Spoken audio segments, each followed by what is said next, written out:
it is that time of the year. One year is closing out. A new year will be beginning shortly here in the next couple of weeks. And, of course, as the new year begins, we take out the crystal ball, look at the year ahead. What will be the key events or trends of the new year? And what better person to have on the program as we think of those ideas than Gerald Celente from the Trends Journal.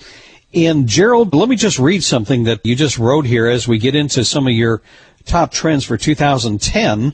The first decade of the 21st century is going out the way it came in, with a bust and a bang. The Great Recession is not over. There is no recovery. It's a cover-up.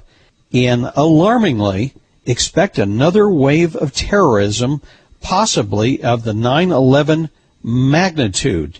A lot of things that you're saying here that are not mainstream, so let's begin. What do you see next year? Well, if you go back to December 14th, 2000, in USA Today, and you put my name in, Celente, C-E-L-E-N-T-E, the headline will read, 2001 won't be our year, Trendseer says.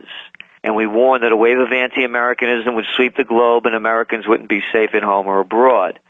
And that was 9 months before 9/11. The same type of conditions exist as we're moving into 2010. And after 9/11, they said that the reason America was attacked was that because, quote, they hated our freedom and liberty. Well, guess what? It had to do with foreign policy, for those who believe it wasn't an inside job. And the fact of the matter is that whether or not it was, the Twin Towers, the financial symbols of capitalism, came tumbling down, and General Headquarters was whacked. However it happened, it happened. And what we're saying now is that as we move into 2010 and we look at the United States foreign policy, they're setting us up between NATO and the U.S. for a wave of reprisal attacks. It's not they hate our freedom and liberty. How about looking at the current events forming future trends?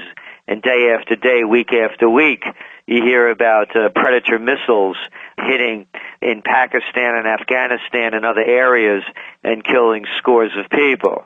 You look at the United States foreign policy relative to Pakistan and the increase in troop involvement via the U.S. foreign policy in the Swat Valley in South Waziristan. They have the greatest refugee crisis going on there since Rwanda in 1994. Now, let's put it into perspective. Unlike Afghan and the Iraqis, very few of them live in the United States. We have over 300,000 Pakistanis living in the USA. And we also saw the effects of a lone wolf gunman in the Fort Hood incident. Now, let's suppose for a moment that you're a Pakistani and your family was wiped out in South Waziristan, Swat Valley, or from some other Predator missile or whatever attack. Would you want to seek revenge if your community was destroyed, livelihoods, families, friends? That's the kind of thing we're looking at in 2010. We're also looking at breaking point elements happening in Afghanistan and Iraq, where terror is also a great probability against NATO countries. Also, there's more and more talk as we go into this new year of Israel again attacking Iran to take out their nuclear facilities, and the United States exerting more sanctions upon the Iranians. Should this happen, we're going to see the beginning of World War III. If anybody thinks they're going to wipe out Iran, they better read their history books and learn about the Persians. They've been around a long time. They're not going anywhere.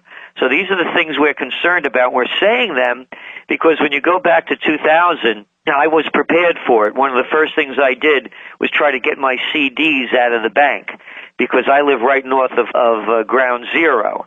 And I know where the Indian Point nuclear power plant is, just 45 miles north of that. And if they hit that nuclear power plant, we would have seen chaos that no one's ever seen before. I was ready to head to Canada. But when I tried to get my CDs out of Fleet Bank, which no longer exists, they told me that your CDs or financial instruments traded on Wall Street, and Wall Street's closed. You won't be able to get your money out until Wall Street opens. If we have a 9/11 terrorist strike, we're going to see bank closings in high probability. And when that happens, yeah, you'll get your money out, but maybe just a little bit at a time. And let's be adults here for a moment. The FDIC, the Federal Deposit Insurance Company, they're broke. They're looking to get money from banks to push them forward. They have to give 3 years in forward remuneration just to keep the FDIC going. So if that happens, count on a dollar devaluation or any other currency devaluation. And when that happens, for example, and you look back when they've done it before, when they call a bank holiday, I love the language, holiday, how more Orwellian could it be? What they did, of course, they confiscated the people's gold, they made the people sell it to the U.S. Treasury at $20.67 an ounce, and then when they reopened the banks, they also raised the benchmark price of gold to $35. So in effect, what they did was they devalued the money 40%. Those are the kind of things we're worried about, and that's what we're looking for in that area. So one of the trends is terrorism 2010.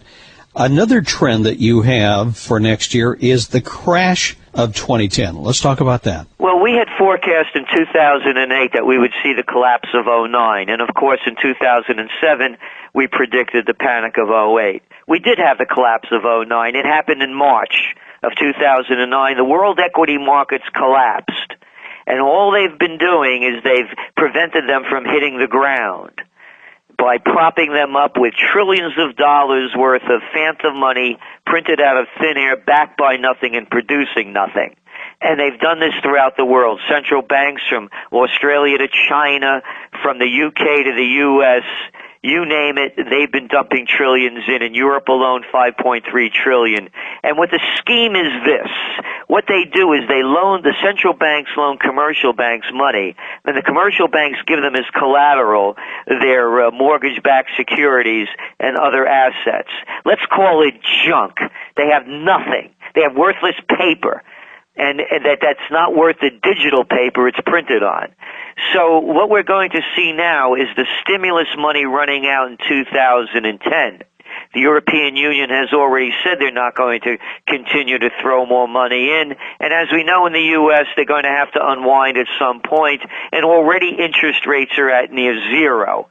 And let's also go back to 2000 and let's make another analogy. After 9/11, the first thing the Federal Reserve did just days after was begin to lower interest rates to reprime the economy because we were in a recession then. Well, we're still in a recession, but now we're at zero interest rates. They can't lower them anymore.